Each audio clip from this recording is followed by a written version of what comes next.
Information technology is affecting work, several dimensions of work. It's creating new jobs, it's eliminating some jobs, it's profoundly changing existing jobs. Many occupations are very affected by digital technologies today. So what we saw for data scientists, which are very, very deeply affected by digital technology, so digital technology occupation, but what we can see for data scientists is going to be seen for many other occupations. These dynamics of identity is a need to constantly redefine what we do and how different are we from other occupations, and are we making ourselves obsolete? These are questions that are also going to be seen by many other occupations. So it's not a question of if it's going to happen, but of when it's going to happen and how it will happen.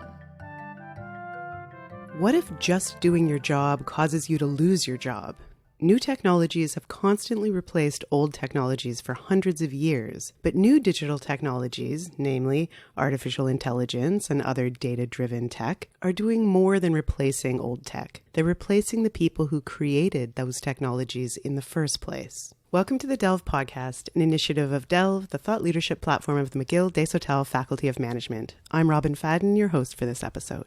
About 10 years ago, data analytics proved itself a secret weapon to successful high-growth business, and suddenly data scientists were in high demand. Universities developed data analytics master's programs, and people who already had careers in tech flocked back to school to complete degrees that guaranteed a higher income alongside greater value to organizations. Today, data scientists are still distinguished by their advanced data skills and their fluency in programming languages. They're able to generate insights from large data sets and qualitative unstructured data, yet their skills must constantly be updated to keep up with the rapid evolution of digital technology and how that technology has changed organizations they work for. It's a shift in occupational identity that has changed the entire outlook of data scientists and others who work with digital technologies, such as social media managers, investment analysts, and software programmers. How can they navigate these changes and still find meaning in work that might be done by AI in the near future? New research by Alain Pinsonneault, a Desautels professor of information systems and IMASCO chair in information technology, and his fellow Desautels professor of information systems, Emmanuelle Vaast, examines how digital technology enables and threatens occupational identity, and how data scientists cope with the associated tensions. In their research, they quote a data scientist who says that, quote, "The role of the data scientist is to be the value creator, the bridge between statistician, computer engineer, etc., and key decision makers. That is how I reconcile the blending of disparate skill sets, statistics, programming, business acumen, into the ideal role of data scientist." We know that occupational identity changes over time as social and cultural contexts change and as new technologies are introduced, but clearly, if we look at that quote, occupational identity is complicated in the case of data scientists. I asked Emma and Alain about how occupational identity is formed and why stability in occupational identity matters.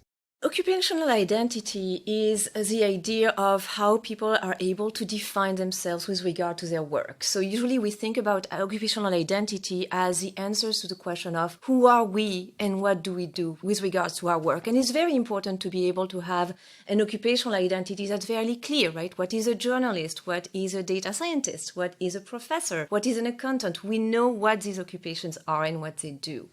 And being able to have a fairly clear occupational identity is important for people to be able to give meaning to their work. And usually occupational identity is defined over time as more and more people are engaged in a particular line of work. But the idea is that occupational identity is relatively stable for now, so that people are expecting to know what this occupation is. Being able to give meaning to work and have a sense of stability in it affects people's broader sense of self. Why does occupational identity change, and how does that affect people's everyday work? Occupational identity can change over time in the long run because contexts change, because new technologies, including digital technologies, come over time. And so what people do is going to be changing over time. So it can be stable for now, but it's going to be changing.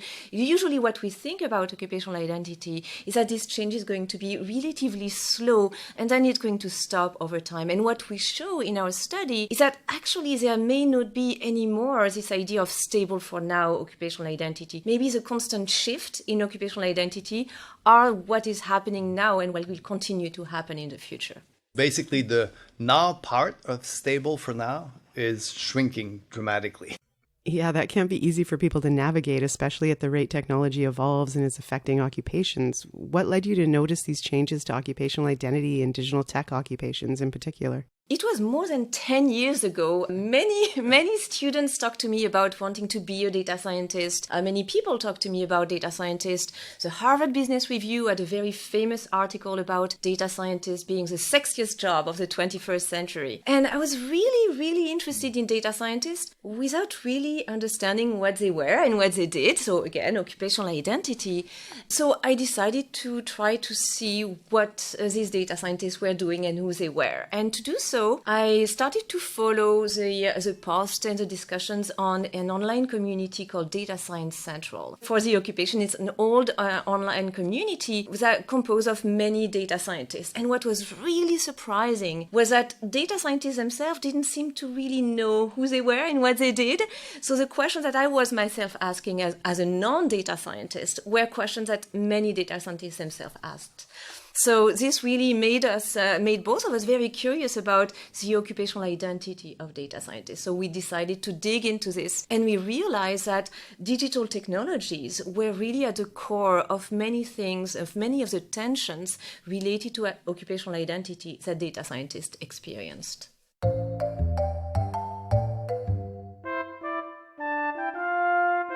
Tension at work, like around projects or even people, it's difficult to navigate and can make just being at work difficult too, obviously. But tension around the purpose of your role and the work you do goes even deeper. It can sow self-doubt or resentment.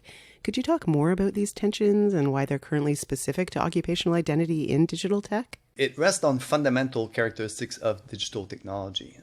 Digital technology makes the boundaries between occupation fluid, and it's make the change happen very fast. It rests on two fundamental characteristics of information technology or digital technology. The first one is often called convergence, and it's the ability of information technology to integrate things, people, objects that were separated in the past and were not connected. And it integrates them in a way that changes occupation. You know, if we think of technology, for example, Internet of Things, it's connecting things that were previously not connected. AI is a good example of that. Data analytics is a good example of connecting data that were not connected in the past. This convergence brings an interesting tension of similarity and distinctiveness among and between occupation. It blurs line between what is an occupation, what is not an occupation. Right. We've seen this in journalism too, as the web grew and changed, as we moved away from print, as the media landscape changed incredibly, like who's a journalist and who's a blogger or a podcaster. There's a difference, but the overlap between them has grown over the years, and some journalists have become bloggers and vice versa. And it changes how journalists see themselves and how they define themselves. They don't have to describe things as much anymore because it's already done by blogger, but they need to explain things. So the notion of occupation changes. What is the difference between data scientist, a statistician, and a software engineer? Same thing. There's an overlap on who they are. What is the difference between a librarian and a Googler? Also, there's an overlap. So this convergence brings this tension of similarity and distinctiveness among occupation. The second key characteristics of digital technology is the idea of generativity, that is often called generativity, which is that technology constantly evolves and quite rapidly. It brings a tension of obsolescence and how the jobs and occupation stay, persistence and obsolescence. And that's true for all digital technology and data scientists especially. So naturally, these characteristics of convergence and generativity in information or digital technologies affects occupations in digital technology. What does that look like, though? How does digital technology make these occupations distinct from other occupations, whether in non-digital technology or otherwise? Digital technology occupation is a bit different because technology plays two fundamental roles. First, it's a tool that helps data scientists or people working in digital technology. It's a tool that helps them do their work, basically. They fundamentally rely on digital technology to do what they're supposed to do. The second characteristic is digital technology is at the core of their very existence. So it's a tool, but it's also what they create. Data scientists, for example, partly enable AI or data analytics technique. It's the core of their job. And it's quite ironic that these tools might actually replace data scientists because it's automating their job. So they're working with the tool to create a tool that might replace them as an occupation. Yes, it's a very, as Alain said, it's very ironic. And data scientists were very aware, the data scientists that we study were very aware of this. And they were very often talking about how they were developing these new tools, these AI technologies in particular, and how they were making themselves obsolete while doing so. And we call this persistent extinction. So the idea that the occupation, in particular the occupation of data scientists, is still there. It's there for now. Their job openings are not decreasing. But at the same time, maybe in the future it will be. And partly because of what data scientists do. But I think also many occupations are very affected by digital technologies today. So what we saw for data scientists, which are very, very deeply affected by digital technology, so digital technology occupation, but what we can see for data scientists is going to be seen for many other occupations. These dynamics of identities, the need to constantly redefine what we do and how different are we from other occupations and are we making ourselves obsolete? These are questions that are also going to be seen by many other occupations. So it's not a question of if it's going to happen, but of when it's going to happen and how it will happen. There are so many AI tools being created for so many different fields, and they're solving data management problems, they're adding incredible analytical power to organizations, and they're also changing and eliminating jobs. Take self-checkouts or even chatbots, for instance. Is this obsolescence inevitable, or is there typically a chance for occupations involving digital technologies to change? I think there's a chance. I think any technology brings, and digital technology brings these tensions that I mentioned, and the tension of potentially making jobs and occupation obsolete. But I think there's a threat and an opportunity in any technology. And the idea is to be able to define and redefine their own occupation, their jobs, so that technology is an opportunity for them. It's a different way of doing their job and of doing what they're there to do, so of adding value.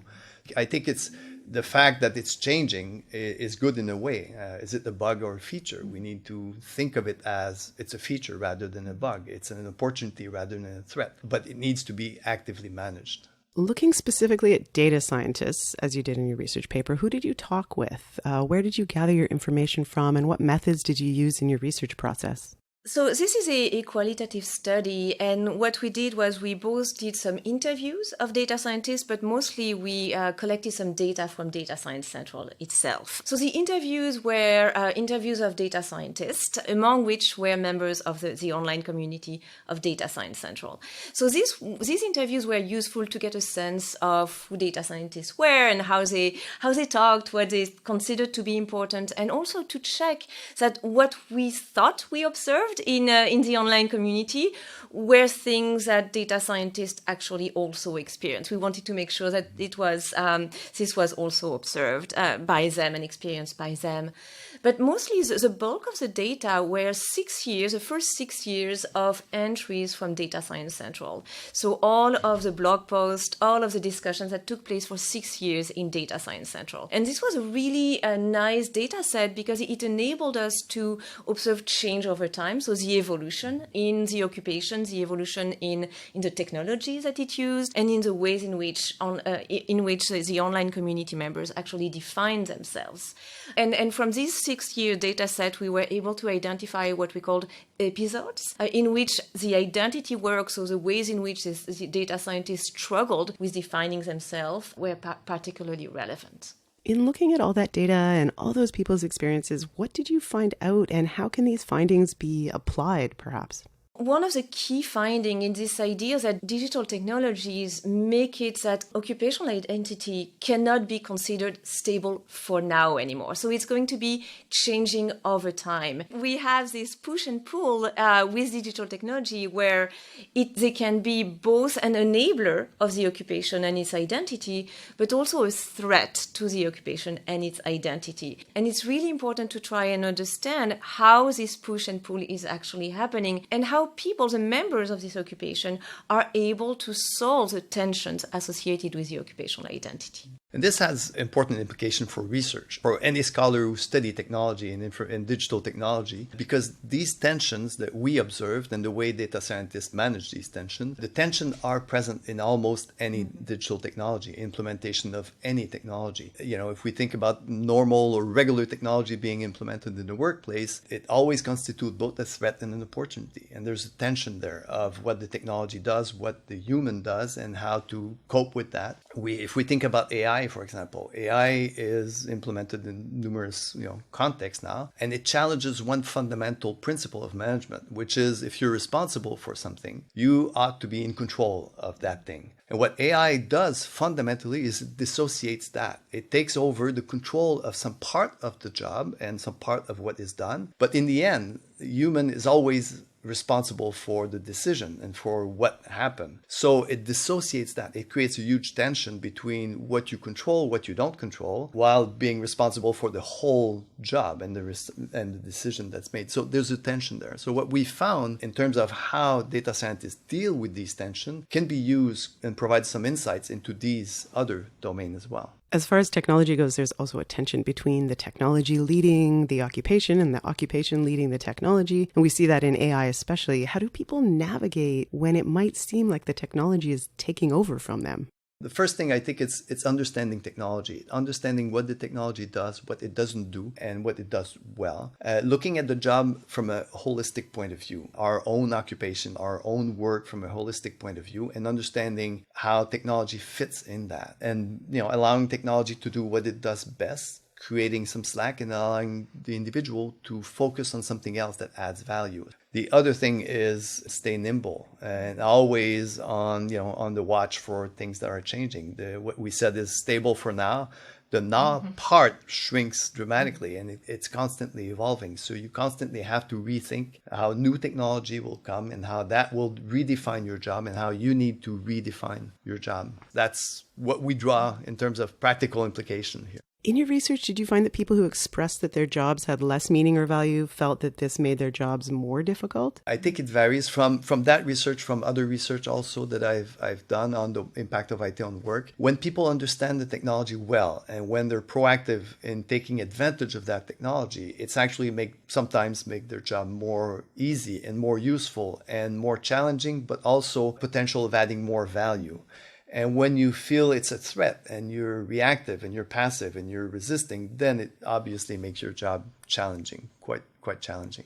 Yes, and I would very briefly add also, I think many people like data scientists who are, again, 6 years job of this 21st century, almost at the top of the hierarchies of jobs these days, feel very strongly this sense of ambiguity. So on the one hand, they're celebrated for their expertise, for their ability to develop new technologies and to do great things with data. And on the other hand, they are also keenly aware that what they do that makes them great today might be the very source of what makes them not so great in the future. So this sense of ambiguity means that they are very good at their work, but there's also this sense of, for now, I'm good at my work, but in the future, it will need to change.